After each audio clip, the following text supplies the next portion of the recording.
बहुत बहुत शुक्रिया। बड़ों की इज्जत कोई छोटा मोटा टॉपिक नहीं है। अगर आपके अखलाक अच्छे हैं तो आप अकेले ये फौज के बराबर है। अगला ड्रामा पेश करो उससे पहले एक छोटी सी कहानी आपको सुना दूँ कि एक मुस्लिम इमाम साहब, उनकी जॉब लग गई एक मस्जिद में नमाज़ पढ़ाने की लंदन में। अब लंदन की मस्जिद शहर में थी और उनका जो घर था वो शहर से थोड़ा दूर था, तो वो रोज़ाना नमाज़ पढ़ाने के लिए बस से सफ़र करते और लंदन की मस्जिद में नमाज़ पढ़ाते और शाम को वापस आ जाते। टाइम फिक्स था, फजर से ईशा, तो सेम बस में जाना होता, सेम बस में आना होता। अब आप जानते हैं कि जो मुस्लिम इमाम होते हैं वो बाअखलाक होते हैं, बाकिरदार होते हैं, देख कर लूट टपकता है और मन करता है कि इनकी जैसी ज़िंदगी हम भी जिए। तो जितने भी अंग्रेज़ उनके साथ बस में आया जाया करते थे ना, वो सोचते थे कि इस इंसान जैसा बनना है। अब एक कंडक्टर जो रोज़ाना उनको टिकट काटता था, उसने सोचा मुझे इनके जैसा बनना है, पहले इनका एक टेस्ट ले लेता हूँ कि मौलाना अखलाक में कितने अच्छे हैं। ज़ाहिरी तो सबका अच्छा है, दिखते अच्छे, कपड़े अच्छे पहने, अखलाक कितना अच्छा है। तो एक दिन $2 की टिकट लेनी थी, 2 पाउंड की। तो जब मौलाना ने 2 पाउंड दिया तो कंडक्टर ने टिकट के साथ उनको 1 पाउंड वापस दे दिया। अब जब टिकट 2 पाउंड की थी तो 1 पाउंड वापस क्यों दिया? अब मौलाना खुश, क्या तो फायदा हो गया, 2 पाउंड खर्चा होने वाले तब 1 ही पाउंड खर्चा होगा, 1 पाउंड बच जाएगा। मगर थोड़ी देर के बाद उनके दिल में कराहत हो गई, क्या ये तो बेईमानी हो जाएगी। अगर 2 रुपए की टिकट मैंने ली 2 पाउंड की, तो मुझे 2 पाउंड तो देने चाहिए। अगर 1 पाउंड में कम ले लूंगा या ले लूंगा तो गुनाह हो जाएगा। और 2-3 किलोमीटर का सफ़र किया होगा कि मौलाना के दिल में ख्याल आएगा कि नहीं, ये बेईमानी है, गुनाह है। उन्होंने कंडक्टर को बुलाया कि बोला भाई शायद गलती से आपने मुझे 1 पाउंड वापस दे दिया। बोला मैंने गलती से नहीं दिया, आपको आजमाने के लिए दिया था। मेरा पूरा इरादा था कि आज मैं आपको देखकर इस्लाम कबूल कर लूँगा, मगर पहले चेक तो कर लो कि आपके अंदर कितना ईमान है। अगर आप मुझे 1 पाउंड वापस नहीं करते तो यकीन जानिए मैं इस्लाम कबूल नहीं करता। तो देखिए ये जो अखलाक होते हैं ना, बहुत छोटी सी चीज़ होते हैं, मगर पूरी दुनिया इसको देखती है दूरबीन लगाकर। आप मुसलमान हैं और आपसे गुनाह हो जाएगा, बुलडोजर से आपका घर गिर जाएगा। दूसरा कितना भी गुनाह कर ले कोई पूछने वाला नहीं है।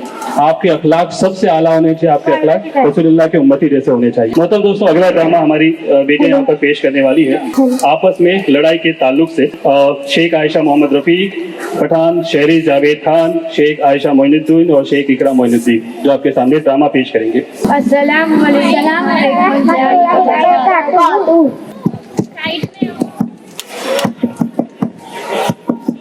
ये कौन है? कहीं ये आयशा तो नहीं? आयशा कहाँ जा रही हो आप? वो मैं अरीबा के घर जा रही थी। किससे इजाजत ली आपने? आप होमवर्क कर रही थी। इसका मतलब आपको इजाजत मिल गई? नहीं वो मैं बड़ों की इजाजत के बगैर घर से बाहर नहीं जाते। और जाइए आप अपना होमवर्क मुकम्मल कीजिए। मेरी तो इस घर में कोई अहमियत ही नहीं है। आयशा वक्त बहुत कीमती है, इसे इधर उधर जाया ना कीजिए और अपनी तालीम पर तवज्जो दीजिए। भला सहेलियों दोस्तों से मिलना भी वक्त जाया करना होता है? लड़कियों की सहेलियां नहीं, लड़कियों के दोस्त नहीं, सहेलियां होती है। हाँ सॉरी आपकी, गलती से जबान से निकल गया था, आइंदा सहेलियां ही कहूँगी। बिस्मिल्लाहिर्रहमानिर्रहीम, अल्हम्दुलिल्लाह। ये क्या, आधा गिलास पानी ऐसे ही छोड़ दिया? फिजूल खर्ची सिर्फ पैसों की नहीं होती। फिजूल खर्ची करने वाले को कुरान में अल्लाह ताला ने शैतान का भाई बताया है। और दूसरा, आपने बोतल भी जगह पर नहीं रखी। सॉरी आपी। कल आप आई नहीं थी, सब खैरियत तो है? क्या बताऊँ, खैर छोड़। नहीं बताइए क्या बात है। पहले मैं इधर से आ जाऊँ। अब बताएं। मैं तो आ ही रही थी, आप ही ने मना कर दिया, कहा कि आपसे मिलना वक्त जाया करना है। आप ही बताइए भला, सहेलियों से मिलना भी वक्त जाया करना है? कहाँ जा रही हैं? अब मैं अपनी नापी से कभी नहीं मिलूंगी। आयशा आपकी सबसे अच्छी सहेली कौन है? आप बताएं। मेरे हिसाब से सहरी। हाँ, सहरी भी अपनी तालीम पर तवज्जो दे तो वो अपनी क्लास में पोजीशन भी ले सकती हैं। इसका मतलब अरीबा अच्छी नहीं है और सहरिश पढ़ाई में अच्छी नहीं है, मतलब मेरी सारी सहेलियां ही अच्छी नहीं है। अब मैं क्या करूं? एक अजीब बात बताऊं? अजीब बात? हाँ, आप ही कहती हैं कि अरीबा और रामीन अच्छी नहीं है और सहरिश पढ़ाई में अच्छी नहीं है। कुछ ना कुछ तो बात होगी जो भी आयशा आपने बताया। मुझे तो यकीन ही नहीं आ रहा है।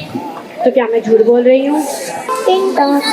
अस्सलामुअलैकुम वरहमतुल्लाहि वबरकातुहू। वालेकुम अस्सलाम वरहमतुल्लाहि वबरकातुहू। आइए, अंदर आइए। आप आयशा को बुला दीजिए, हमें आयशा से काम है। क्या आप मुझसे खफा हैं?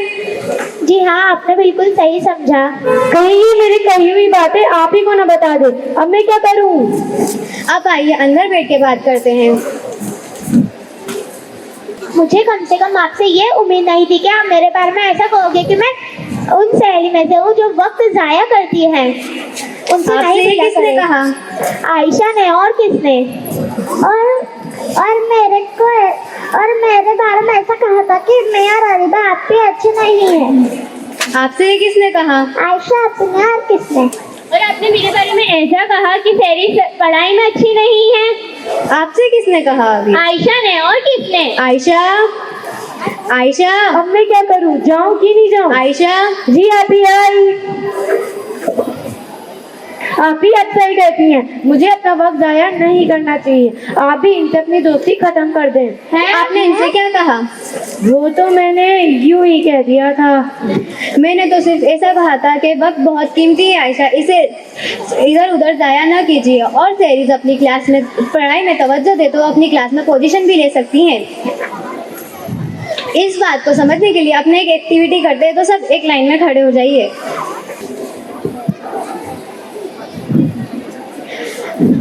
अब अरीबा को छोड़ के सब पीछे मुड़ जाइए। अब मैं जो मैसेज अरीबा को दूंगी आप वो आपको देगी और आप मेरे को बताना।